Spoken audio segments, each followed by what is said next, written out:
सुरुवात करूया. सगळ्यांचं स्वागत. नमस्कार सगळ्यांना. आज थोड्याशा व्यथित मनाने मी आपल्याशी संवाद साधतो आहे. कारणं स्पष्ट आहेत. 2 कारणांवरती 2 विषयांवरती आज मी बोलणार आहे. एक, जो आपल्या देशाच्या लोकशाहीच्या दृष्टीने अतिशय महत्त्वाचा असलेला विषय, महाराष्ट्रातल्या अपात्र आमदारांच्या बाबतीतला सर्वोच्च न्यायालयाच्या कालच्या निकालाबद्दलचा माझं मत आहे. आणि दुसरं साहजिकच आहे, मराठा आरक्षणाचा विषय आता चिघळलेला आहे, पेटलेला आहे. ठिकठिकाणी आंदोलनं होत आहेत. काही ठिकाणी रोज मराठा तरुण आत्महत्या करतायत. त्याहीबद्दल मी विस्ताराने बोलणार आहे. पण सुरुवातीला काल जो सर्वोच्च न्यायालयाने एक निकाल किंवा आदेश दिलेले आहेत त्याच्याबद्दल मला बोलणं भाग आहे. ह्याचं कारण असं, मी दसऱ्याच्या माझ्या मेळाव्याच्या भाषणात बोललो होतो, अपात्रतेचा निर्णय हा एक आहेच, पण त्या निमित्ताने सर्वोच्च न्यायालयाचं अस्तित्व, सर्वोच्च न्यायालयाचं महत्त्व आपल्या देशात काय आहे, काय असणार आहे, आणि त्याच्यावरती आधारित देशाची घटना जी डॉक्टर बाबासाहेब आंबेडकरांनी लिहिलेली आहे ती, आणि देशातली लोकशाही यापुढे टिकणार आहे की नाही, या निर्णयाकडे केवळ आपल्या देशातल्याच नागरिकांचं नव्हे तर जगातल्या सर्व नागरिकांचं लक्ष आहे. कारण आपला देश हा आता जागतिक लोकसंख्येत नंबर 1चा देश आहे. त्याच्यामुळे सर्वात मोठी लोकशाही ही आपल्या देशात आहे. आणि तीच लोकशाही जर धोक्यात आली असेल तर आपण सगळेजण आणि त्याचबरोबरीने सर्वोच्च न्यायालय काय करते यावरती सगळ्यांचं लक्ष आहे. लवाद हा निर्णय मानणार आहे की नाही, आदेश मानणार आहे की नाही. कारण असे जर का हे लवाद ट्रायब्युनल सर्वोच्च न्यायालयाचे निकाल न जुमानता आपल्या मर्जीने, आपल्या मस्तीने वागायला लागले तर मग या देशाची जी काही हाल जे काही होतील ते कोणालाही सावरता येणार नाही. आणि काल जो आदेश अत्यंत स्पष्ट शब्दात सर्वोच्च न्यायालयाने इथल्या लवादाला दिलेला आहे, म्हणजे नार्वेकरांना दिलेला आहे, तो अनिल तुम्हाला मी सांगतो जरा वाचून दाखवा. हा एवढ्यासाठी आपल्याकडे तो आलेला आहे. पण काल संध्याकाळी माझ्या बातम्यात किंवा वाचनात असं आलं की नार्वेकर असं म्हणाले की अजून मी तो काय वाचलेला नाही आहे, मी असं ऐकलेलं आहे वगैरे वगैरे वगैरे. हे त्यांचे सगळे जे काय आहे तर त्याच्यासाठी केवळ त्यांनाच नव्हे तर राज्यातील सर्व जनतेला हा नेमका आदेश आहे, निर्देश आहेत तरी काय हे कळलं पाहिजे. आणि मी तर माझ्या मुंबईतल्या आणि सर्वच आमदारांना असं सांगणार, सर्वच आमदारांना, आज आमदारच तुम्ही पण आहात, सर्वच आमदार जर नार्वेकर मुंबईत असतील तर त्यांना याची कॉपी मुद्दामून द्या आणि त्यांच्यासमोर पण एकदा त्याचं वाचन करा. जरा तुम्ही याचं 1-2 ओळी जे आहेत ते वाचून दाखवा, म्हणजे मग मी पुढच्या विषयावर. काल सर्वोच्च न्यायालयाने काल सर्वोच्च न्यायालयाने जे काही आदेश दिलेत त्या आदेशाचा थोडक्यात अर्थ असा आहे की शिवसेनेने जी काही पिटिशन्स केली होती आमदार अपात्रतेच्या बाबतीमध्ये, या बाबतीमध्ये अध्यक्षांकडनं एक वेळापत्रक सादर केलं जाणार होतं. आणि ते वेळापत्रक सादर करताना काल त्यांनी एक ॲफिडेव्हिट दिलं आणि त्या ॲफिडेव्हिटमध्ये त्यांनी असं सांगितलं की 28 फेब्रुवारीपर्यंत आम्हाला वेळ हवा आहे. त्याची 2 कारणं त्यांनी दिली होती की दिवाळीची सुट्टी आणि अधिवेशन. परंतु या बाबतीत तीव्र नापसंती व्यक्त करून सुप्रीम कोर्टाने असं सांगितलं की आम्ही ऑलरेडी सगळं प्रकरण सेट केलेलं आहे, या बाबतीत आपल्याला निर्णय घ्यायचा आहे आणि तो निर्णय घेण्यासाठी एवढे दिवस काही थांबायची गरज नाही. कारण हे 2 विषय जरी बाजूला काढले तरी जवळपास 30 दिवस आपल्या हातात उरत आहेत. आणि म्हणून ही जी पिटिशन्स आहेत, आमचं 16 जणांचं पिटिशन आणि गोगावलेंचे केलेलं पिटिशन, या दोन्ही पिटिशनचा निर्णय आणि त्यावरचा म्हणजे त्याची सुनावणी आणि त्यावरचा निर्णय हा 31 डिसेंबर पूर्वी तुम्हाला घ्यावाच लागेल, अशा प्रकारचे स्पष्ट आदेश त्यांनी काल दिलेले आहेत. आणि त्या बाबतीमधली पुढील सुनावणी जानेवारीच्या पहिल्या आठवड्यात ठेवली आहे. म्हणजे या बाबतीमध्ये अध्यक्ष म्हणजे ट्रायब्युनल काय करते आणि त्यांनी आपल्या अंमलबजावणी निर्णयाची केली आहे की नाही हे बघण्यासाठी जानेवारीच्या पहिल्या आठवड्यामध्ये पुन्हा एकदा सुनावणी घेतलेली आहे. त्यामुळे या सगळ्या गोष्टींचा अंतिम निवाडा हा 31 डिसेंबर पूर्वी हा करावाच लागेल. तो जर केला नाही तर कंटेम्प्ट ऑफ कोर्ट होईल आणि त्याची तीव्र दखल न्यायालय 31 तारखेच्या नंतर जी पहिल्या आठवड्यात जानेवारीच्या सुनावणी ठेवलेली आहे त्याच्यात ती घेईल. ठीक आहे. याचाच अर्थ असा की घटनेनुसार जर का न्यायनिवाडा झाला आणि जो होईल याची मला खात्री आहे, कारण मी परंपरेच्या बाबतीत सुद्धा दसरा मेळाव्यात बोललेलो आहे. महाराष्ट्राला सुद्धा एक न्यायदानाची परंपरा आहे जी रामशास्त्री प्रभुणे यांच्या नावाने आज सुद्धा आपण म्हणतो की रामशास्त्री बाणा.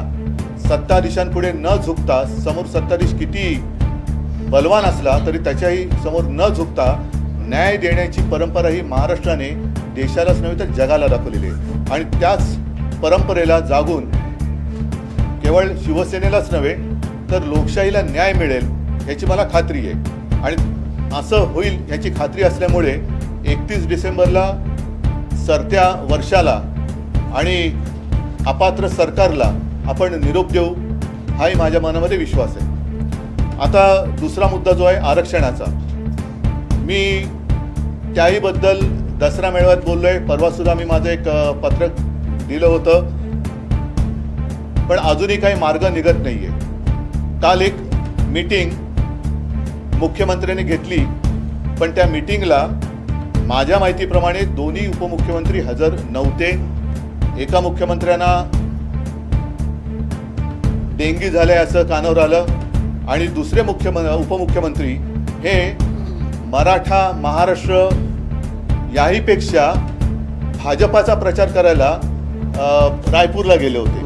म्हणजे ज्यांना आपल्या राज्यामध्ये सगळं जळत असताना, लोक रस्त्यावरती उतरली असताना, तरुण आत्महत्या करत असताना देखील पक्षाचा दुसऱ्या राज्यातला प्रचार महत्त्वाचा वाटतो, अशी लोक हे या समाजाला न्याय देऊ शकतात का, हा एक प्रश्न ज्याच्या त्याच्या मनातला आहे, तोच मी आज बोलतोय. मी आपल्या माध्यमातून जरांगे पाटलांना सुद्धा विनंती करतोय, जी विनंती मी त्यांना भेटलो होतो तेव्हा केली होती, की कृपा करून तुम्ही टोकाचं पाऊल उचलू नका. तुमच्यासारख्या लढवयांची राज्याला आणि समाजाला गरज आहे. तुम्ही सुद्धा आणि मराठा समाजातल्या तरुणांना सुद्धा मी विनंती करतो की कृपा करून आत्महत्येसारखं टोकाचं पाऊल उचलू नका. आणि त्याचबरोबरीने आपापसात कुठे मतभेद होतील, जाळपोळ होईल, भांडण होईल, असं काही करू नका. कारण आज सकाळी जरांगे पाटलांनी सुद्धा तेच म्हटलेलं आहे की जाळपोळ करण्यामागे दुसरे कोणतरी असू शकतात. मग हे दुसरे कोण जरी असतील तर त्यांचं षडयंत्र हेच आहे की महाराष्ट्राला बदनाम करून टाकायचं. एक तर महाराष्ट्रामध्ये येऊ शकणारे उद्योगधंदे यांनी गुजरातकडे पळवले, इतर राज्यात पळवले आणि महाराष्ट्र असा बदनाम करायचा की नवीन उद्योग महाराष्ट्रात येणारच नाही. आणि अशी परिस्थिती उद्भवली तर मग नोकऱ्या मिळणार कुठून? तर त्याहीपेक्षा मला असं वाटतं की आज महाराष्ट्रामध्ये एक अस्वस्थता आहे. सर्व समाजाच्या मनात भीती आहे की आपलं काय होणार. मराठ्यांना त्यांचं आरक्षण, त्यांचा न्याय हक्क हा मिळालाच पाहिजे, याच्याबद्दल दुमत नाही. एक गोष्ट लक्षात घेतली पाहिजे की मराठे स्वाभिमानी आहेत. त्यांना दुसऱ्याच्या पानातलं वाढलेलं खेचून घेण्याचा कुठेही त्यांची इच्छा नाही, तशी त्यांची मागणी नाही. मराठा समाज आहे, धनगर समाज लढतो आहे, ओबीसीच्या मनामध्ये धाकधूक आहे, आदिवासींच्या मनामध्ये धाकधूक आहे. आपलं काय होणार जर मुख्यमंत्र्यांची शपथ घेतली छत्रपती शिवाजी महाराजांची, ती शपथ त्यांनी गादीवर बसल्यानंतर 1.5 वर्षानंतर का घेतली? मधल्या काळामध्ये त्याने प्रश्न सोडवायला काही हरकत नव्हती. आणि आज सुद्धा जर ते राज्याच्या पातळीवरती हा विषय सोडवत असतील तर काही करा, पण मार्ग काढा. आमच्याशी मी मागेही बोलूही नका, तुम्ही मार्ग काढा, आम्ही तुमच्या सोबत आहोत, आम्ही तुमच्या सोबत आहे. पण महाराष्ट्राची जी एकजूट आहे, महाराष्ट्राची जी एकता आहे, ती संपवण्याचा प्रयत्न जर कोण करत असेल तर महाराष्ट्राने सुद्धा सावध होण्याची आज गरज आहे. आज सुद्धा मंत्रिमंडळाची ते काहीतरी बैठक घेत आहेत, त्याच्यामध्ये आपण वाट बघूया. जी काही एक अपेक्षा त्यांच्याकडनं आहे की सर्व समाजाचे हक्क आहेत, त्याला कुठेही धक्का न लावता मराठा आणि धनगर समाजाला ते आरक्षण देऊ शकत असतील, आनंद आहे. आणि न पेक्षा हा जो विषय आहे हा लोकसभेमध्ये सोडवण्यासारखा आहे. कारण आपल्याला सर्वांना कल्पना आहे की दिल्ली सरकारच्या बाजूने सर्वोच्च न्यायालयाने जो निर्णय दिला होता तो देखील लोकसभेमध्ये पाशवी बहुमताच्या बळावरती भारतीय जनता पक्षाने कसा वळवला हे आपल्याला माहिती आहे. त्याच्यामुळे ही टक्केवारीची जी काही गोष्ट आहे ती लोकसभेमध्ये आपण सोडू शकतो.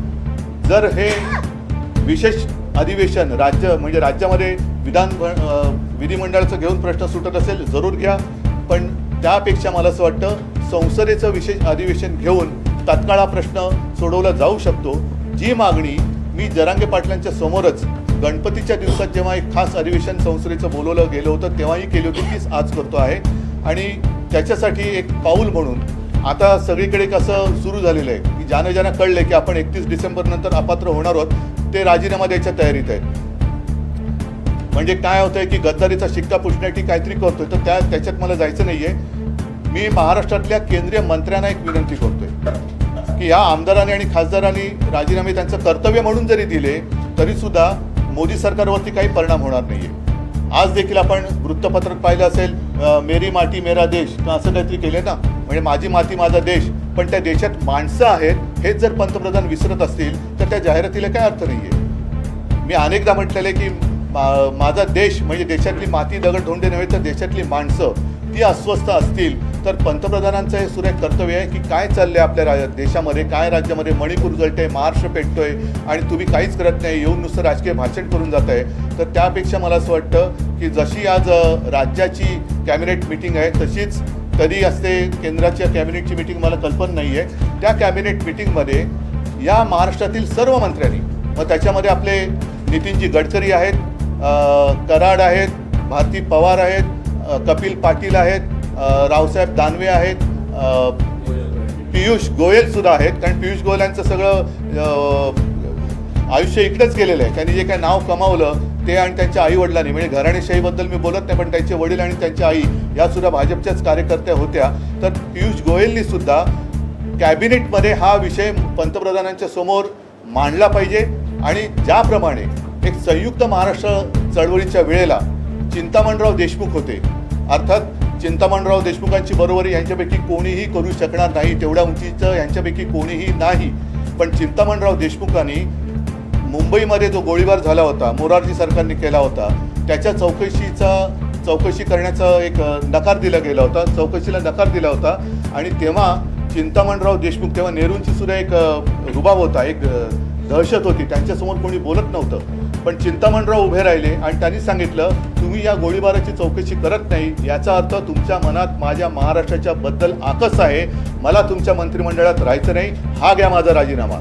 तसं या 6-7 जे काही मंत्री आहेत त्या मंत्र्यांनी महाराष्ट्राच्या या अस्वस्थतेबद्दल पंतप्रधानांना सांगायला पाहिजे की आपण महाराष्ट्रात येऊन गेलात, महाराष्ट्र पेटतोय, जातीपातीमध्ये भिंती उभ्या राहत आहेत, सर्वसमावेशक असं आरक्षण तुम्ही देणार आहात की नाही, आणि जर देणार नसाल तर आम्ही तुमच्या मंत्रिमंडळात राहू इच्छित नाही, हा घ्या आमचा राजीनामा. तर आणि तर हा प्रश्न पुढे सोडवला जाईल. आणि मंत्रिमंडळाने राजीनामा दिल्यानंतर सुद्धा जर का पंतप्रधानांवरती काही परिणाम होणार नसेल तर मग मी असं म्हणेन की महाराष्ट्रातल्या सर्व पक्षाच्या 48 खासदारांनी एकजुटीने राजीनामा द्यावा. एकजुटीने महाराष्ट्राची ताकद काय असते, महाराष्ट्र कसा एकवटतो, नेहमी आपण जे म्हणतो ना महाराष्ट्राने देशाला दिशा दाखवली, ती वेळ आता आलेली आहे. जी हुकुमशाही मी म्हणतो ती तोडून मोडून टाकण्याची आत्ताच वेळ आलेली आहे. मराठा समाज आहे, धनगर आहे, ओबीसी आहे, आदिवासी आहे, सगळेच समाज आहेत, त्यांना समाधानी करण्यासारखं आरक्षण हे पंतप्रधानांनी दिलंच पाहिजे, लोकसभेमध्ये हे दिलं गेलं पाहिजे. आणि त्याच्यात केंद्र सरकार जर हात वर करत असेल तर मग महाराष्ट्रातल्या या मंत्र्यांना मंत्रिमंडळात राहण्याचा काही अधिकार नाही. म्हणून मी सर्व मंत्र्यांना सांगतोय की तुम्ही ज्या वेळेला केंद्रीय कॅबिनेट मीटिंग असेल तेव्हा पंतप्रधानांसमोर त्यांना सांगा की बाकीचे विषय बाजूला ठेवा, हा पहिला आमचा मुद्दा आहे, याच्यावरती काय ते सांगा, नाही तर हा आमचा राजीनामा आहे. एवढं धाडस त्यांनी दाखवावं अशी माझी अपेक्षा आहे. मी त्याच्यावरतीच बोललोय. नाही, ही जुलूम जबरदस्ती आहे. मी आणखीन पण काही वाचलं की शासन आपल्या दारी म्हणून जे काही थोतांड चाललेलं आहे तो कार्यक्रम नीट होण्यासाठी आमच्यासह काही इतर पक्षाच्या कार्यकर्त्यांच्या, म्हणजे शासन आपल्या दारी आणि पोलीस आपल्या घरी, हा कोणता प्रकार आहे, हे कोणतं सरकार आहे? असं म्हणतायत कालच्या बैठकीमध्ये की मागच्या सरकारचं फेल्युअर आहे, सर्वोच्च न्यायालयात बाजू मागच्या सरकारमध्ये ते सुद्धा होते. आणि एक नीट लक्षात घ्या की ज्या वेळेला आमचं सरकार आलं त्याआधी सर्वोच्च न्यायालयात ही केस गेलेली होती. आमचं सरकार आल्यानंतर आम्ही त्यांच्या वकिलांमध्ये कुठेही फरक केलेला नव्हता. जे वकील आधीच्या सरकारने नेमले होते तेच ते नेमले होते. जी काय माहिती होती ती वेळेवर दिली गेलेली होती. पण साधी गोष्ट आहे, नुसतं स्वतःचे कपडे झटकून चालणार नाही. आता तुम्ही बसलेला आहात, तुम्ही महाराजांची शपथ घेतलेली आहे, प्रश्न सोडवतात की नाही एवढं पहिलं सांगा. नहीं, अभी इतनी सारी बात मैं हिंदी में कैसे कर सकता हूँ आप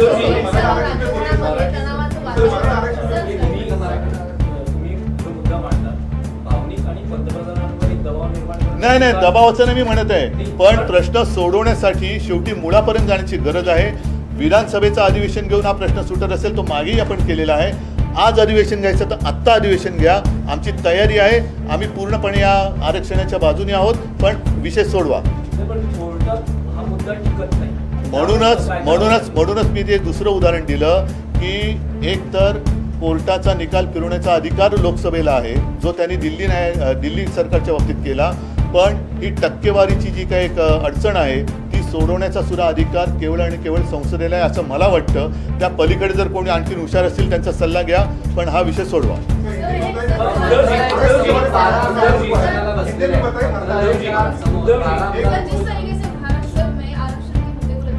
मैंने जैसे अभी कहा कि महाराष्ट्र आज तक तो शांत था. मैंने इसलिए सारे लोगों को धन्यवाद भी दिया था. जरांगे पाटिल साहब को भी मैंने धन्यवाद कहा था. लेकिन अब लग रहा है कि स्थिति हाथ से बाहर निकल रही है और मैं सब लोगों को एक विनती करता हूं कि आपस में लड़ाई कर कुछ होने वाला नहीं है. अगर कुछ करना है, क्योंकि कुछ सांसद इस्तीफा देना चाहते हैं या देने की कोशिश कर रहे हैं, कुछ विधायक देने की कोशिश कर रहे हैं, कुछ विधायकों ने इस्तीफा दिया और सांसद ने दिया तो भी केंद्र सरकार पर कुछ असर होने वाला नहीं है. और इसलिए मैं कह रहा हूँ कि जितने केंद्रीय मंत्री महाराष्ट्र से है, वो नितिन जी है, पीयूष गोयल है, रावसाहेब दानवे आहेत, कराड आहेत, भारती पवार आहेत, कपिल पाटिल आहेत और कितने होंगे पता नहीं. उनको मैं कह रहा हूँ कि आज कल परसों जब भी केंद्रीय कैबिनेट मीटिंग होगी तो अपने प्रधानमंत्री जी के सामने ये बात रखो और उनको कहिए, प्रधानमंत्री जी आज तक तो हमने आपकी बात सारी बातें मान ली, सब मन की बात भी सुन ली, लेकिन अब जन की बात सुनो. महाराष्ट्र में ये स्थिति है, आप करने वाले हैं या नहीं है? अगर हाँ है तो जल्दी करो, नहीं है तो हम इस्तीफा देना चाहते हैं, हम आपके कैबिनेट में नहीं रह सकते. इतनी हिम्मत तो उन्होंने दिखानी चाहिए. मुख्यमंत्री असताना महाराष्ट्राच्या अनेक विषयांवर पंतप्रधानांची भेट घेतली आहे. जो आता सध्या ज्वलंत मुद्दा आहे महाराष्ट्राचा, तुमची तयारी आहे का पंतप्रधानांना भेटून मी या विषयासाठी पंतप्रधान भेटायला मला काहीच अडचण नाही आहे. पण मी मुख्यमंत्री असताना जे विषय मांडले होते त्याची दखल नाही घेतली गेली. आत्ता ते मी बोलल्यानंतर ऐकत असेल, मी आत्ता तुमच्या समोर मी पंतप्रधान भेटायला जायला तयार आहे. पण जे मुख्यमंत्री उपमुख्यमंत्री त्यांच्यातल्या राजी नाराजीच्या नाटकासाठी मंत्रिमंडळ विस्तार याच्यासाठी दिल्लीत जातात, ह्याच्यासाठी एकदा तरी गेलेत का आतापर्यंत? का गेले नाहीत? सगळे समाज हे सगळे अस्वस्थ आहेत. म्हणजे मराठा समाज रस्त्यावरती उतरलेले आहेत, धनगर सुद्धा आतून धुमसत आहेत, ओबीसी अस्वस्थ आहेत, आदिवासी अस्वस्थ आहेत. या समाजांना शेवटी रिकामं पोट भरण्याची जबाबदारी कोणाची आहे? आणि म्हणून मी परत सांगतोय की महाराष्ट्रामध्ये आगी पेटवायच्या की जेणेकरून महाराष्ट्र बदनाम होईल. एक तर येऊ घातलेले उद्योगधंदे हे त्यांच्या राज्यात त्यांनी नेले. मुंबईचं सुद्धा महत्त्व ते मारतायत. सगळं काही त्यांच्या गुजरात, अहमदाबाद, सुरतला सगळं ते घेऊन जात आहेत. असं जर का वातावरण चिघळलं तर उद्योगधंदे येणार नाहीत, त्यांचं काम होतंय.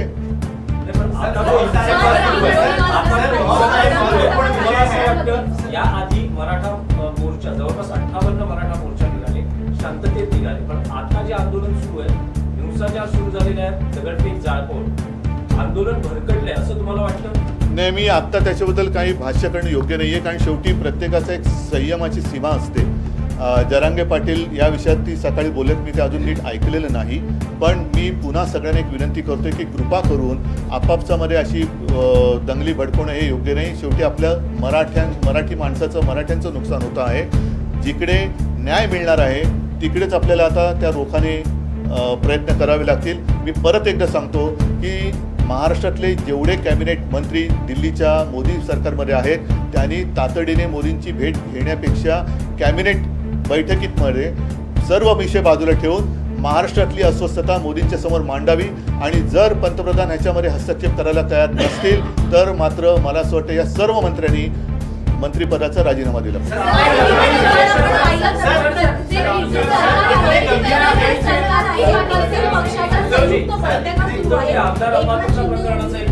एक कोणतरी एकाने विचारलं, अरे मला पक्षातील आमदारांची बैठक बोलवली आहे का? देवेंद्र फडणवीस यांनी देखील कोर कमिटीची बैठक घेतली, अजित पवार यांनी देखील आमदारांची बैठक बोलली. तर संयुक्त बैठका घेण्यापेक्षा नाही ऐका एक मिनिट सर्वदलीय बैठक बोलवली आहे. अरे जरा ऐका ना जरा एका प्रश्नाचं उत्तर देऊ द्या. आता जे मी म्हटलं तुम्हाला की काही खासदारांनी राजीनामे दिले, हे कोण आहेत जे सत्तेमध्ये आहेत त्यांनी? अरे सत्तेत आहेत तर प्रश्न सोडवा ना, राजीनामे कशाला देत आहे? मंत्र्यांनी राजीनामा दिले पाहिजे.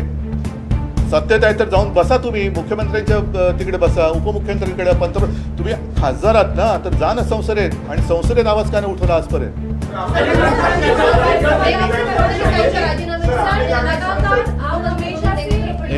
अरे एक मिनिट जरा अरे मला एकाचं तरी उत्तर देऊ ना. मला वाटतं ठीक आहे, चला एकाने प्रश्न विचारला असेल तर मी बोलतो, नाही तर चला. अपात्रता प्रकरणाचा एक प्रश्न आहे की नुकतीच देवेंद्र फडणवीस यांनी टीव्ही 9 मराठीला मुलाखत दिली होती.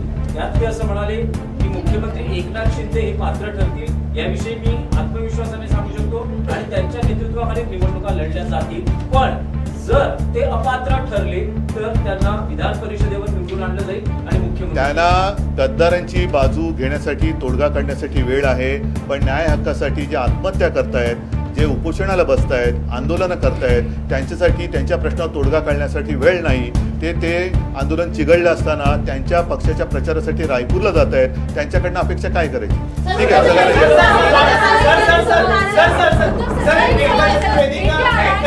चला.